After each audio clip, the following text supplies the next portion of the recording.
Hello, this is Cryptolyze. I hope you are well. This Thursday, January 4, 2024. We meet today to talk crypto, to talk BTC. We will return to current events and look ahead to technical analysis. It starts right away.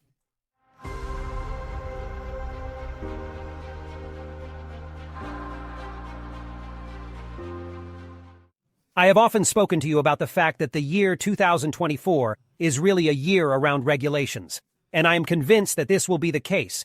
We are starting to have the beginnings, in particular with the law in the USA on having a wallet that is hosted. Yourself, generally, which is kept yourself, in which you have the seed phrase in which you do not have KYC. And that's really important, especially in the USA where we have regulations around that which are relatively strict. And the notion of CBDC, which is always in the crosshairs and which is always in the reference of people in the notion of digital currency, we will have to have this law, this proposed regulatory law, because it is really a framework. It is not necessarily a disappearance of this type of wallet, but in this case it is a framework which risks being relatively strong, or even which we will have to, KYC, to monitor in any case in the USA. Namely that MiCA, it's the same, and it's going to be in Europe. MiCA has already regulated a lot of things, and a priori we will have to have European regulations which will also arrive in 2024 to continue these regulations and continue to evolve the regulations in Europe. So the notion of self-stated wallet risks disappearing to be monitored in the concrete use of the facts and the application of the legal texts which will arrive in 2024. Besides, we have news necessarily around ETFs. That is really the subject until January 10th, which we'll have to watch who's going to get the crowds moving.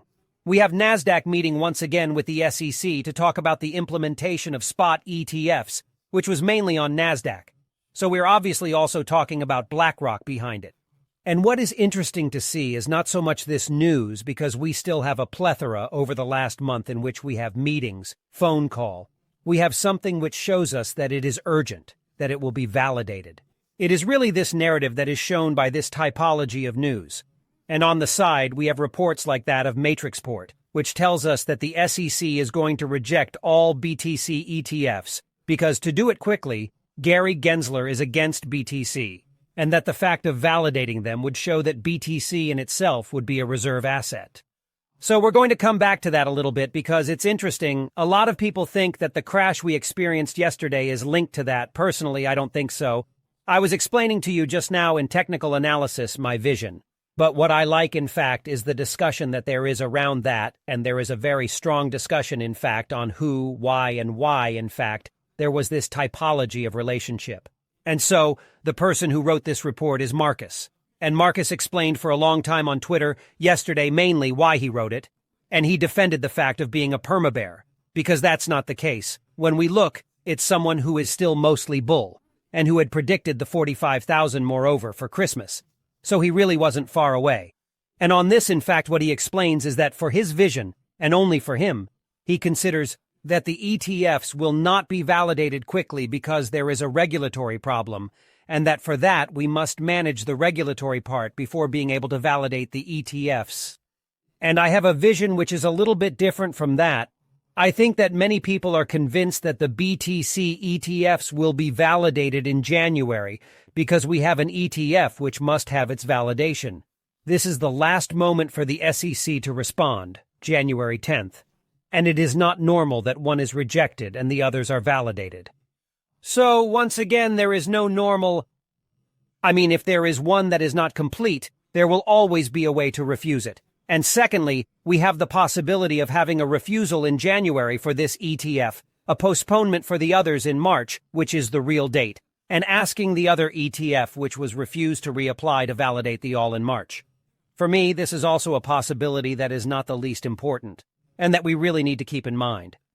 What also interests me is that when we complete what we see with this news plus another, that there is continuity in the sales of shares at the level of ARK, that means that potentially, in fact, we could either have a postponement or we could have validation with a sell the news. But in this case, is this news and this report from Matrixport really the cause of the crash? I don't think, despite the various news that we find everywhere and which personally annoy me a little, it will be, for example, here. on investing.com, so this is from an hour ago. So cryptos are panicking in the face of reports predicting ETFs Bitcoin. For me, these are reports that already existed, so there is no news. There is always this fear, and basically we know that it will be validated. The question is really just when in 2024 it will be validated. That's just what we will have to decide. In terms of other news, we still have something that is not bad. It is Etherscan, which is buying Solscan. Solscan is the equivalent of Etherscan, but for Solana, and it's true that they do an enormous amount of work, and therefore they buy to integrate their tools and above all integrate their teams. A priori, the teams are just sick in the notion of insight and analytics, and Etherscan absolutely wanted to recover them, and it is still interesting to see the rapprochement that there could be between Etherscan and Solscan in the long term, with in particular new tools which could appear to facilitate management and visibility on the blockchain, because it is something which is really important for this notion of don't trust, verify. And obviously, it is necessary. To be able to verify, you must have the necessary tools to be able to do so. In any case, accessible to as many people as possible. In terms of yesterday's news, we still had quite a few things. The manufacturing PMI, which came back a little above, rather positive, jolts below, well, slightly above. But below the expected, it's okay. On the other hand, it's really the Fed minute, which was interesting, in which the Fed minutes are here. We'll get there. Here, what is really important is that the Fed insists on the fact that they have a monetary policy which will be restrictive until the risks are truly contained, and they will be able to react if we ever see the return of risks to call into question the goals of the committee. So, as a reminder, it's the economy, jobs, and inflation. All right? These are the three goals of this committee. And obviously, it is the magnets that we will be monitoring. In any case, what is sure and certain is that we want to blow the whistle on stocks. The stocks reacted too much, and this can also be seen in the headlines published by Bloomberg following the minutes. The Fed sees that rates will remain high for a long time before cutting in 2024. So that, they had already announced, but they are adding more to be able to delay the prices a little bit.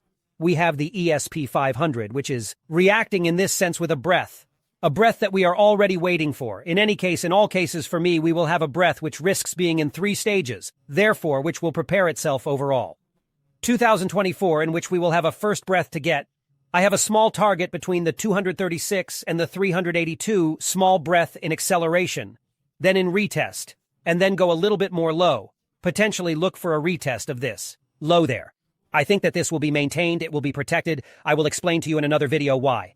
NASDAQ, something which is a little less aggressive. We can clearly see that the NASDAQ is still much more powerful because we have a low, which is already much higher and which is protected for me too.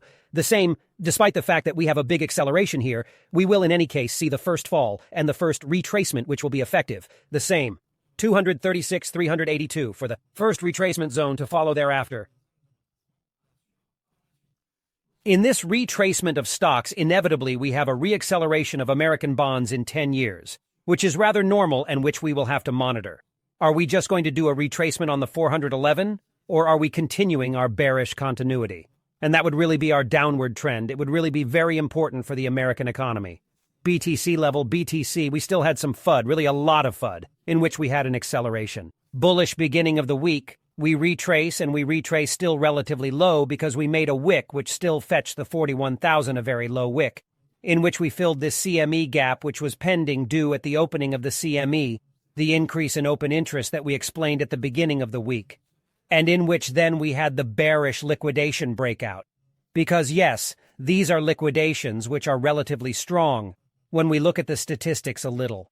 Here we can clearly see that it is 100 long liquidation. If you remember the daily that we carried out just yesterday, I showed you the long ones that were pending. I told you all the same, it is a lot of longs which are pending. Well, in this case, that's it. We liquidated this part there. We liquidated the big shorts. We liquidated the longs. So overall, we cleaned this range here by creating liquidity and liquidating. If we look at what we had precisely on this and that I presented to you yesterday, the large liquidity, we are in the process of instantiating here.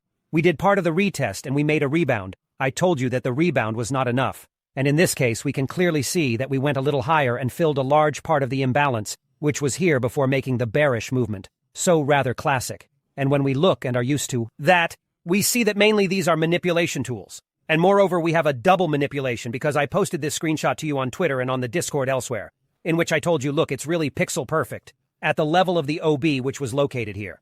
So it was imbalance, and which was located in 30 minutes, in which we also had a very nice order block which was positioned at this location there. Therefore something which was a zone of confluence. And we were really pixel perfect. So this is really the screen that I made on the same graph, on the same unit of time. And look there, the wick has lengthened strangely, and I am indeed the same in the same way. So here we also have data which fluctuated because the movement was so powerful compared to that. And you always have to be careful with that. Don't forget that the graphics you are going to use for your analyses may have to be modified behind. This does not mean that the price did not go to this level or that it went to this level. It simply means that we have a catch-up phase in which we have a consolidation of the charts which are carried out in particular by TradingView, which is the tool that we mainly use, and therefore, aside, we can have delays above. In any case, what is interesting in relation to what happened is that we did have a double phase of manipulation. We will get there. I am going to correctly delete what I want. It is here, manipulation phase, taking liquidity, recovering liquidity, retest, therefore false retest. We are going to retest to do a bearish retest by filling the imbalance which is located here. And then we made a bearish breakout with here a retest of the order block to have a bullish reaction.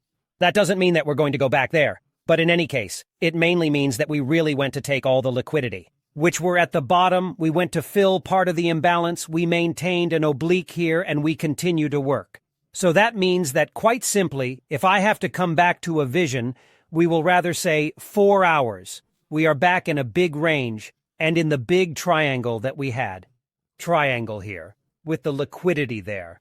As long as we maintain these parts, and as long as we maintain this zone here, the 40,000 zone, which is a very important zone, and which will necessarily be defended, that means that the course itself will not break.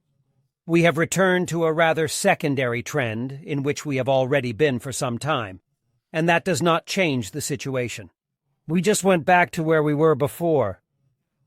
And that's normal, because we are in a phase of hypermanipulation.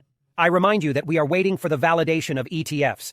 We have institutional investors who are adding open interest to create upward movements. So obviously, at some point, we're going to have the manipulation of back and forth, what we call saloon doors. And you really have to be careful about constructing your positions, because that's going to be the case until we have validation of the ETFs, or until what we passed on January 10th. Besides, if we go back a little bit, I'm just going to compare total 3 here, so which is all altcoins versus BTC. We see that BTC is doing pretty well. Total 3 is still doing well. Morphle. We can clearly see that here we are back in the red, so that means that all the alts have gained much more than BTC, are unable to start rising again, which is rather normal. This is why we have to be careful about the altcoins in which we will have a much higher volatility compared to anything we have known about BTC. In terms of order flow, not much to add. We have here a liquidation at the level of the open interest on both. We have here a very strong reduction in the funding rate. We have gone back to the very bottom and we stayed at the bottom. We have the liquidation cluster.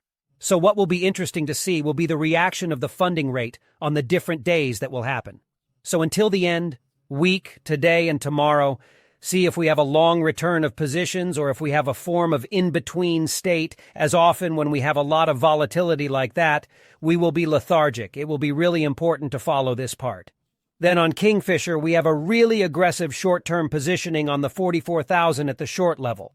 So for me, it is a target for the rebound that we are seeing here, because we could very well have, we will return here.